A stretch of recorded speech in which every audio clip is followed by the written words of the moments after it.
الحمد لله نحمده ونستعينه ونستغفره ونعوذ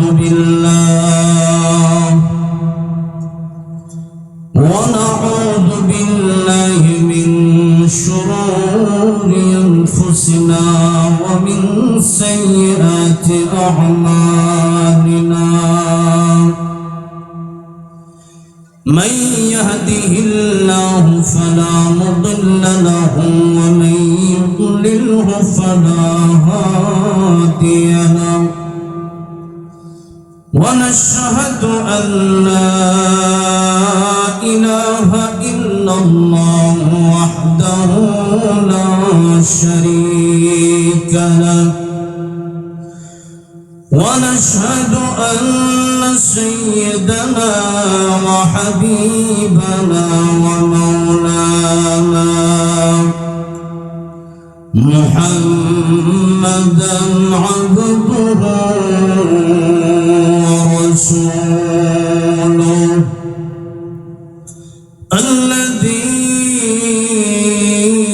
الذي أرسله بالحق بشيرا ونذيرا وداعيا إلى الله بإذنه وسراجا منيرا أما بعد فقد قال الله تعالى في كلامه المجيد وفي فرقانه الحميد أعوذ بالله من الشيطان الرجيم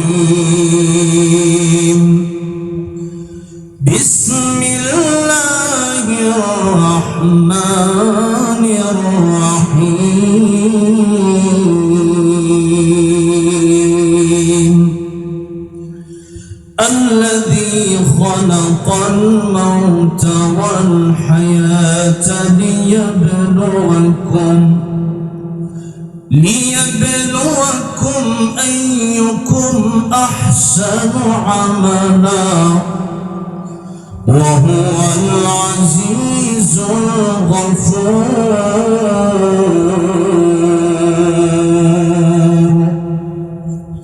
صدق الله العظيم وقال النبي صلى الله عليه وسلم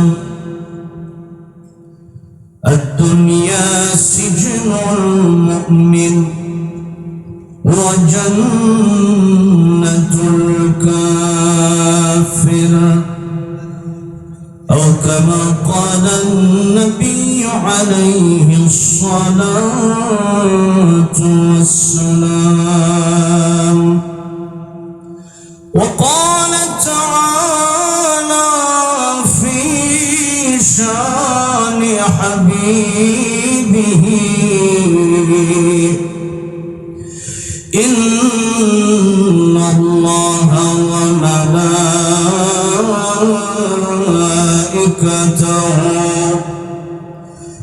يصلون على النبي يا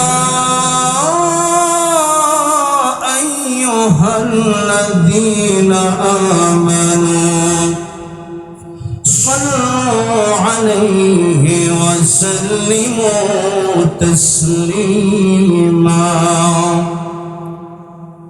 হৃদয় উচ্চারণ করে নবীর প্রেমে মাতোয়ারা হয়ে সকলেই দুরূদ ইব্রাহিম পড়ি আল্লাহুম্মা সাল্লি আলা মুহাম্মাদিন ওয়া আলা আলি মুহাম্মাদ কামা সাল্লাইতা আলা ইব্রাহিম ওয়া আলা آل إبراهيم حميد مجيد اللهم بارك على محمد وعلى آل محمد كما باركت على إبراهيم وعلى آل إبراهيم إنك حميد مجيد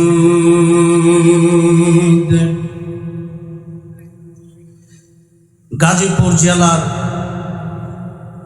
গাজীপুর মহানগর কোনাবাড়ি জয়টেক খাজা মার্কেট 11 নং ওয়ার্ড সমাজ সেবা সামাজিক সংঘের উদ্যোগে গণকবরস্থান প্রতিষ্ঠার লক্ষ্যে তৃতীয় বার্ষিক ওয়াজ মাহফিলের সম্মানিত শ্রদ্ধাভাজন সভাপতি জনাব মোহাম্মদ ইদ্রিস আলী সরকার, আল্লাহ রাব্বুল আলামিন ওনাকে দিনের জন্য কবুল করেন। প্রধান অতিথি ডক্টর ব্যারিস্টার চৌধুরী ইশরাক আহমেদ সিদ্দিকী, ওনার দিনের খেদমতগুলো আল্লাহ কবুল আর মঞ্জুর করেন, পড়েন আমিন। আলোচনা রেখে ধন্য করেছেন আমার অত্যন্ত শ্রদ্ধেয় বাংলাদেশের একজন প্রবীণ আলেমে দ্বীন, হাজার হাজার আলেমের উস্তাদ, আমাকে যিনি অত্যন্ত স্নেহ করেন, লম্বা সময় যার সাথে আমার গভীর সম্পর্ক, বিবাড়িয়া জেলার কৃতি সন্তান শেখ মাওলানা আজিজুল ইসলাম জালালি দামাত বারাকাতুহুম, আল্লাহ রাব্বুল আলামিন উনার ছায়া আমাদের জন্য আরো দারাজ করেন, পড়েন আমিন। আল্লাহ রাব্বুল আলামিন ওনাদের মতো আলেমদেরকে নেক হায়াত বাড়িয়ে দেন, পড়েন আমিন। কথা বলেছেন আমাদের গাজীপুরে যিনি দীর্ঘদিন যাবৎ, এক যুগের বেশি সম্ভবত এই ময়দানগুলোতে কাজ করে যাচ্ছেন, আমার অত্যন্ত শ্রদ্ধেয় ভালোবাসার হৃদয়ের, প্রায় সময় আমার সাথে দেখা হয়, কথা হয়, মুফতি উবাইদুল্লাহ বিন সাইদ হাফিজাহুল্লাহ, আল্লাহ রাব্বুল আলামিন হুজুরের এই কোরআনের খেদমতগুলো কবুল আর মঞ্জুর করেন, পড়েন আমিন। আমি আসার পরে আরো অনেক উলামায়ে কেরামদের সাথে আমার সাক্ষাৎ হয়েছে, দেখা হয়েছে, ঘর ভর্তি উলামায়ে কেরাম। এই মাহফিল উপস্থিত হয়েছেন শহীদুল্লাহ বাহার যুক্তিবাদী দামাত বারাকাতুহুম, উনি আমাদের জন্মের আগের বক্তা, আলোচক। বাংলাদেশের আনাচে কানাচে, গ্রামগঞ্জে, বিশেষ করে নেত্রকোনায় প্রচুর দিনই কার্যক্রম তিনি পরিচালনা করেন। হুজুর গাজীপুরের বাইপাস মাদ্রাসা করেছেন, আল্লাহ রাব্বুল আলামিন হুজুরের মাদ্রাসাকে কবুল করেন। হুজুরে এসেছেন, এরপরে আরো বক্তা আসছেন, নূর জানে আলম সিদ্দিকী সাহেব আসছেন, এরকম আরো অনেক আলোচক আসছে। মানে আলোচকরা যদি শুধু এখানে বসতো তাহলে মাহফিল অর্ধেক বেড়ে যেত, সুবহানাল্লাহ। এত আলেম এই মাহফিল উপস্থিত হয়েছে, তাহলে মাহফিলের কমিটি যারা, বুঝাই যায় আলেমদের সাথে তাদের সম্পর্কটা বেশি। একটু জোরে কোন। আমার মাদ্রাসায় গেছিল, মানে ভাইয়ের সাথে আমার একবার দেখা হয়েছে, কিন্তু কথা তো অনেকবার হয়েছে, মাজার ভাই, তারপর আর অনেকেই গেছিল আমার মাদ্রাসায় বুটবাজারে। তো সেদিন থেকে অনেক লম্বা সময় কথা বলছি। এখানে আসার পরে দেখলাম যে এত আলেম, তো সবাই খালি দেখলাম মানে আলেমরা ওনাকে খাওয়াইয়া পর্যন্ত দিতেছে, কোন আলিমান ও মুতাআল্লিমান ও মুস্তামিআন ও মুহিব্বান। সর্বশেষ যদি কেউ আলেম না হইতে পারে, আলেমের ছাত্র না হইতে পারে, আলেমের কথা এরকম শুনতে না পারে, তাইলে যেন আলেমকে কমপক্ষে অন্তরটা দিয়ে মহব্বত করে। নবীজি বলেন জান্নাতে যাওয়ার সর্বশেষ সিস্টেম এটাই, আলেমকে মহব্বত করো। কিয়ামতের ময়দানে নবীজি বলেছেন এক গ্লাস পানি আলেমরে পান করাইছে এমন লোককেও আল্লাহ রাব্বুল আলামিন দেখে দেখে জান্নাতের মেহমান বানিয়ে দিবেন। আলেমদের সাথে সম্পর্ক রাখার দরকার আছে না নাই? আলহামদুলিল্লাহ, এত আলেম। আমার স্টেজে ওঠার কথা ছিল মূলত 9টার পরেই।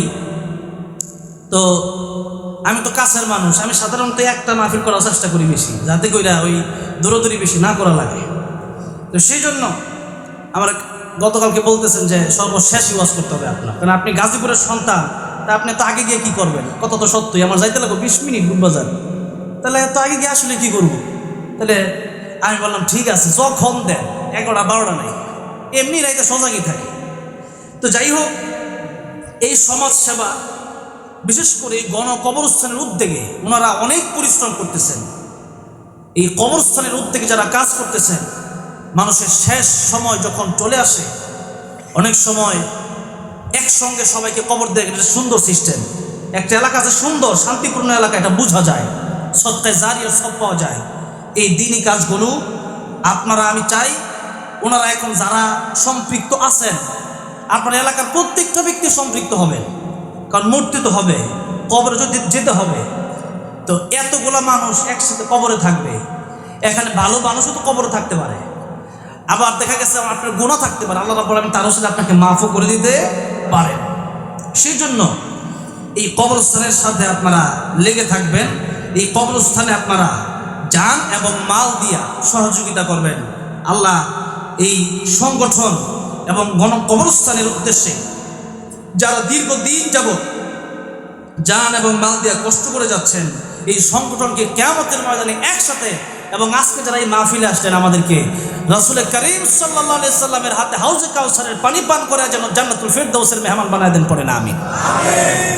আজকের এই মাহফিলের উসিলায় এই গুরুস্থানে এবং অত্র এলাকায় যত কবরবাসী আছে, আল্লাহ রাব্বুল আলামিন যেন প্রত্যেকের গুনাহগুলি মাফ করে দিয়ে জান্নাতুল ফিরদাউস দান করে দেন, পড়ে না আমিন। আল্লাহ রাব্বুল আলামিন আজকের এই মাহফিলকে কাল কিয়ামতের ময়দানে আমাদের নাজাতের ফয়সালা করে দিন, আজকের মাহফিলকে নাজাতের উসিলা বানায় দেন, পড়ে না আমিন। মাহফিলের যে কার্যক্রমগুলো কোথায়, বিশেষ করে মৃত ব্যক্তি দাফন কাফন সম্পন্ন করা, গরিব ও অসুস্থ ব্যক্তিদের সাহায্য সহযোগিতা করা, এখানে কিন্তু শুধু মানে কবরস্থান নিয়ে না, গরিব অসহায় মানুষের সাহায্য করা, একজন এতিম বাপ মা কেউ নাই সমাজে, তখন তারা এটা দেখতে পারবে। এরপরে দেখা যাচ্ছে একজন বিধবা, তার কেউ নাই, তখন যেন তাকে সহযোগিতা করতে পারে। একজন নব মুসলিম, মাত্র মুসলমান হয়েছে, তার কেউ নাই, এটা যেন তারা শরীক হয়ে তাকে যেন সাহায্য করতে পারে। এরকম প্রত্যেকটা কাজ, এইগুলো কাজ আমি খুব আগে থেকেই করি, এবং এই কাজের সাথে সম্পৃক্ততা যেন প্রত্যেকেরই থাকে, কারণ বোঝা তো যায় না কোন কাজের মাধ্যমে আল্লাহ রাব্বুল আলামিন কিয়ামতের মধ্যে আমাকে মাফ করে দিবেন। এরপরে গণকবরস্থানের জন্য জয়াটেক মৌজায় 24% জমি এই পর্যন্ত ক্রয় করা হয়েছে, বলেন আলহামদুলিল্লাহ। 24% জমি, প্রায় মোটামুটি 1 বিঘার কাছাকাছি, আর কি প্রায় 1 বিঘার কাছাকাছি সম্পত্তি অলরেডি হয়ে গেছে, আলহামদুলিল্লাহ। এটা এই এলাকার বড় একটা অর্জন, এটা এমনি হয় নাই, অনেক কষ্ট করতে হয়েছে। আমার একটা মাহফিল আমি প্রতি বছর করি, এই মাসের মনে হয় 26 তারিখে, হ্যাঁ 26 তারিখে দাওয়াত আছে, সেটা হইলো শেরপুরে।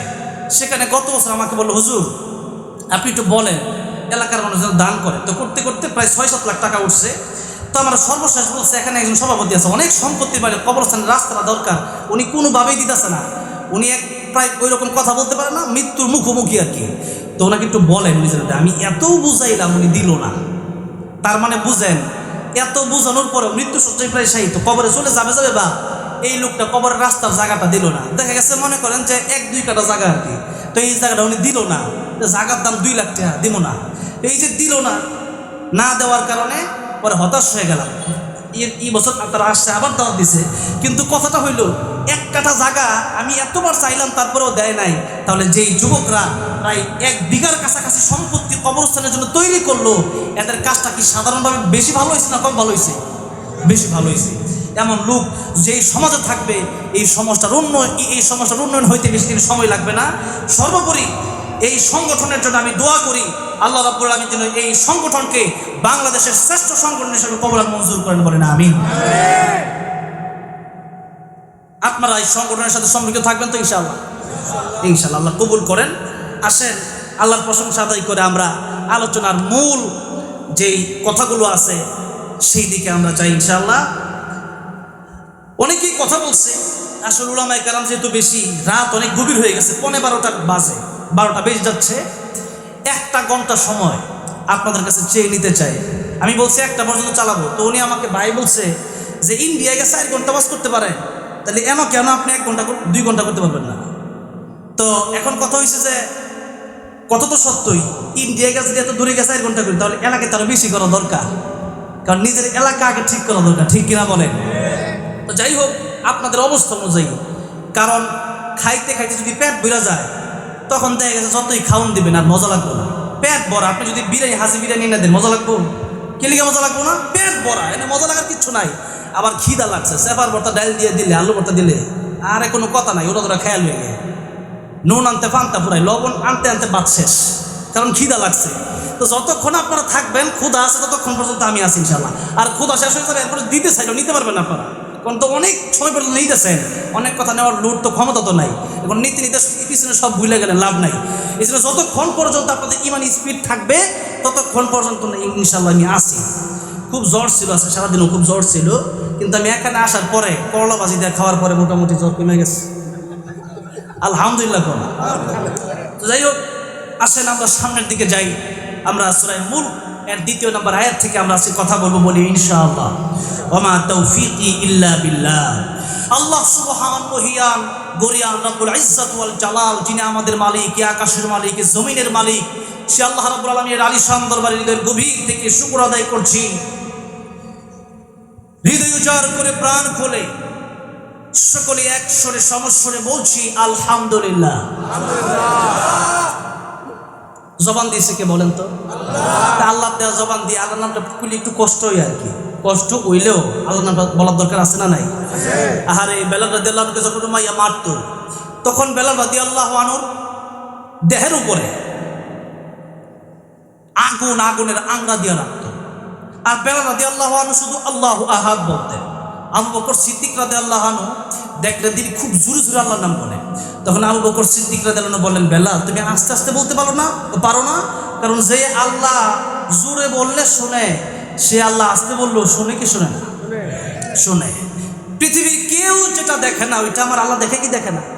বেলাল তুমি আস্তে বললেই তো পারো, তুমি যত জোরে বলো ওই কাফের অন্তরে তত জোরে ধাক্কা লাগে আর তোমার তত বেশি মারে। হযরত বেলাল ডেকে বললেন, আবু বকর যখন আমার এই উমাইয়া মারে আর আমি যত জোরে জোরে আল্লাহর নাম বলি, আল্লাহর নাম যত জোরে জোরে বলি, আমার ইমানের স্পিড বেড়ে যায়। যত দুঃখ কষ্ট উমাইয়া আমারে দেয়, সমস্ত দুঃখ কষ্ট নিমিষেই আল্লাহর নাম জপে আমি ভুলে যাই। বেলাল রাদিয়াল্লাহু আনহু আমি তো আসতে পড়লে পারি। 3 দিন এমন ঘটনা করছে। বেলাল রাদিয়াল্লাহু আনহু প্রথম দিন বলছে যে আমি কালকে থেকে আল্লাহর নাম আসতে বলবো। আবু বকর রাদিয়াল্লাহু আনহু আবার আসছে ওনাকে দেখতে।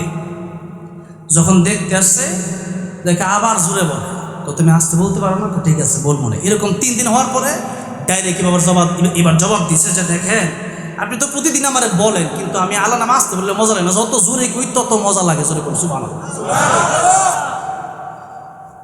এই হইল ইমানদার। ইমান যেমন আল্লাহর নাম বলতে তার মজাও লাগবে তেমন। এই জন্য একটু জোরে সুরে বলা যাবে না আলহামদুলিল্লাহ? মাশাআল্লাহ। এবারের আওয়াজটা মোটামুটি ভালো হয়েছে, কারণ যত জোরে আল্লাহ বলবেন তত শয়তান দূরে চলে যাবে, ওয়াজের মজা তত বাড়বে। ভাইয়েরা আমার, বাবাজিরা আমার, যেহেতু কবরস্থানের উদ্দেশ্য করে মাহফিল, সেই ক্ষেত্রে কবর নিয়েই হবে আজকের আলোচনা। আমাদের এই জায়গায় যেতেই হবে, কবরে আমাদের যেতেই হবে। পৃথিবীর যে কোনো ধর্ম আর জাতি, মুসলমান, হিন্দু, বৌদ্ধ, খ্রিস্টান যাই বলেন, আস্তিক বলেন, নাস্তিক বলেন, আল্লাহরে মানে না, কিন্তু মৃত্যু যে হবে এটা কিন্তু ঠিকই মানে। ঠিক কিনা বলেন? এই জন্য মৃত্যু এবং কবর সম্পর্কেই আজকের আলোচনা হবে। এই জন্য কিছু নিয়ে বাড়িতে যাওয়ার দরকার আছে তো ইনশাআল্লাহ।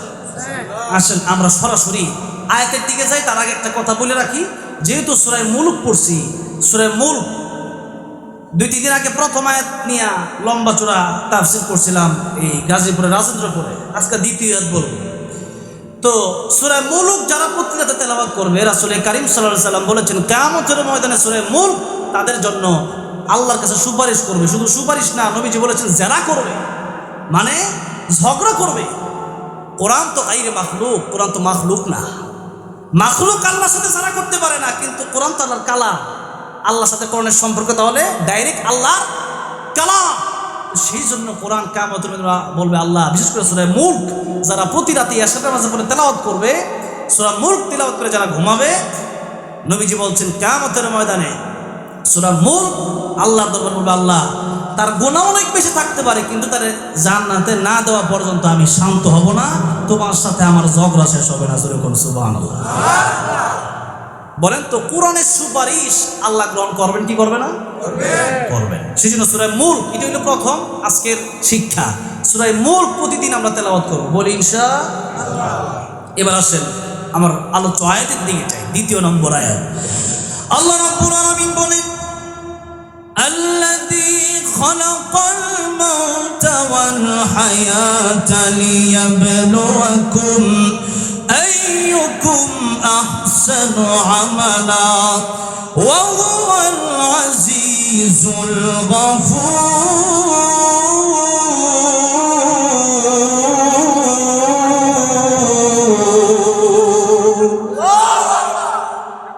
আল্লাহ বলেন, যিনি মৌত সৃষ্টি করছেন, যে আল্লাহ মরণ সৃষ্টি করছেন, আল্লাযী খালাকাল মাউতা ওয়াল হায়াতা, যে আল্লাহ হায়াত সৃষ্টি করছেন। মরণ এবং হায়াত যে আল্লাহ সৃষ্টি করছেন, সে আল্লাহ রাব্বুল আলামিন নিজেই বলছেন, আমি আল্লাহ রাব্বুল আলামিন মরণ সৃষ্টি করলাম, হায়াত সৃষ্টি করলাম। মৃত্যুর কথাটা আল্লাহ রাব্বুল আলামিন আগে বললেন, হায়াতের কথাটা আল্লাহ রাব্বুল আলামিন পরে বললেন। কিন্তু আমাদের মনে অনেকের প্রশ্ন জাগতে পারে যে আমরা তো আগে বাঁচি পরে মরি, তাহলে আমাদের হায়াতের কথা আল্লাহ আগে না বলার দরকার তো ছিল এমন, আল্লাযী খালাকাল হায়াতা ওয়াল মাউতা। কিন্তু আল্লাহ বললেন আল্লাযী খালাকাল মাউতা ওয়াল হায়াতা, তাহলে মরণের কথা আল্লাহ আগে বললেন কেন? মুফাসসির কেরামের কয়েকটা ব্যাখ্যা লিখেছেন। এর প্রথম ব্যাখ্যাটা আল্লাহ রাব্বুল আলামিন নিজেই সূরা বাকারার ভিতরে বলেছেন। বলবো আয়াত? আল্লাহ বলতেছেন, কাইফা তাকফুরুনা বিল্লাহি ওয়া কুনতুম আমওয়াতান ফাআহইয়াকুম সুম্মা ইউমীতুকুম সুম্মা ইউহয়ীকুম সুম্মা ইলাইহি তুরজাউন।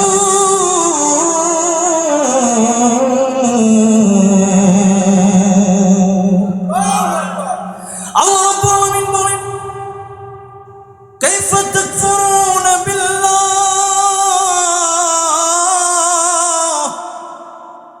মানুষ কিভাবে আমি আল্লাহর সাথে নাফরমানি করে, মানুষ কিভাবে গুনাহ করে, মানুষ কিভাবে আমি আল্লাহর সাথে কুফরি করে। ওয়া কুনতুম আমওয়াতা, এই মানুষ তো আগে মৃত ছিল, এরপরে এই মানুষকে আমি আল্লাহ জীবন দিলাম। ফাআহইয়াকুম, আল্লাহ কোরআন শরীফের আয়াতে কি বলছেন লক্ষ্য করেন। আল্লাহ বলতেছেন কাইফা, কিভাবে, তাকফুরুনা বিল্লাহ, মানুষ কিভাবে আল্লাহর সাথে নাফরমানি করে।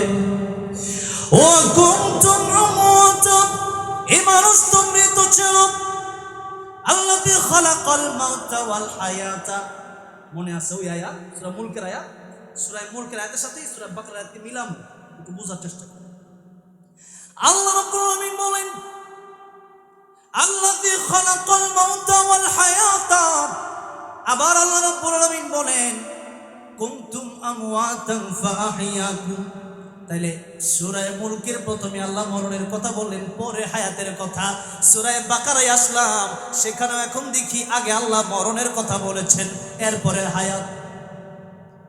এখন আল্লাহ ওই আয়াত, যে অনেকের প্রশ্ন হইতে পারে যে মরণের কথা আল্লাহ আগে কেন বলেন, এবার আল্লাহ বুঝাই দিচ্ছেন, বান্দারে তুমি তো আগে মরাইছিলা। আগে আমরা কি ছিলাম? মরাইছিলাম। কেমনে? মায়ের পেটে যখন ছিলাম, এখনো দেহ তৈরি হয় নাই,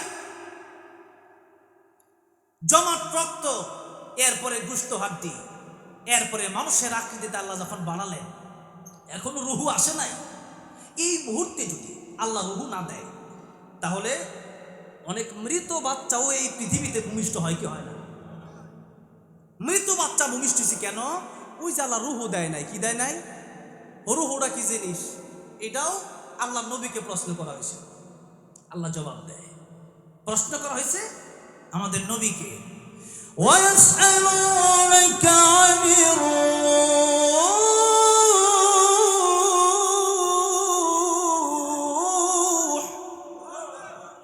قل الروح من أمر ربي وما أوتيتم من العلم إلا قليلا। প্রশ্ন করা হচ্ছে রূহ কি জিনিস?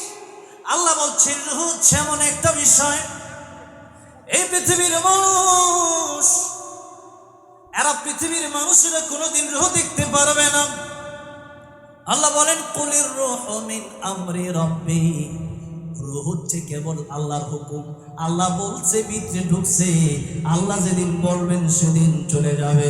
রূহ আটকে রাখার ক্ষমতা পৃথিবীর কোনো বৈজ্ঞানিকের আছে নাকি? সেই জন্য আল্লাহ রাব্বুল আলামিন যদি রূহ দেয়, এই পৃথিবীর মানুষ জীবন্ত জন্ম নেয়। আর আল্লাহ যদি রূহ না দেয়, এই পৃথিবীর মানুষ জীবন্ত জন্ম নেয় না, মৃত জন্ম নেয়। তাই আল্লাহ বলছেন, বান্দারে তুমি তো ছিলাম মৃত, আমি আল্লাহ রাব্বুল আলামিন তোমার জীবন দিলাম। এখন তোমার কত কাজ, জীবন দেওয়ার পরেও তুমি কিন্তু ছোট যখন ছিলাম তখন তুমি এই দুনিয়ার সব কিছু বোঝো না, হাত দিয়ে কিছু ধরতে পারো না, হাঁটতে পারো না, কাজ করতে পারো না, কথা বলতে পারো না। তুমি কান্দো আর মায়ের মনে মায়া আমি আল্লাহ দিয়ে দিলাম। তাই তোমার কান্নার আওয়াজে মা বুঝতে পারে তোমার ক্ষুধা লেগেছে।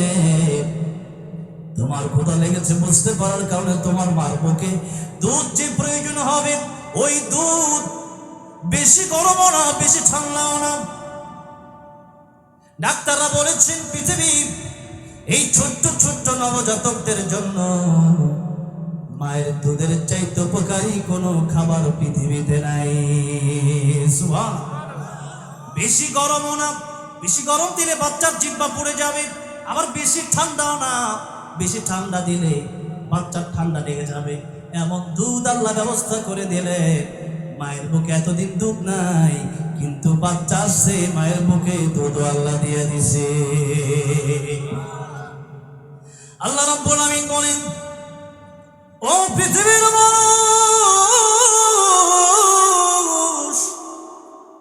ছিলাম মৃত্যু, আমি আল্লাহ রূহ দিয়ে জীবন দিলাম।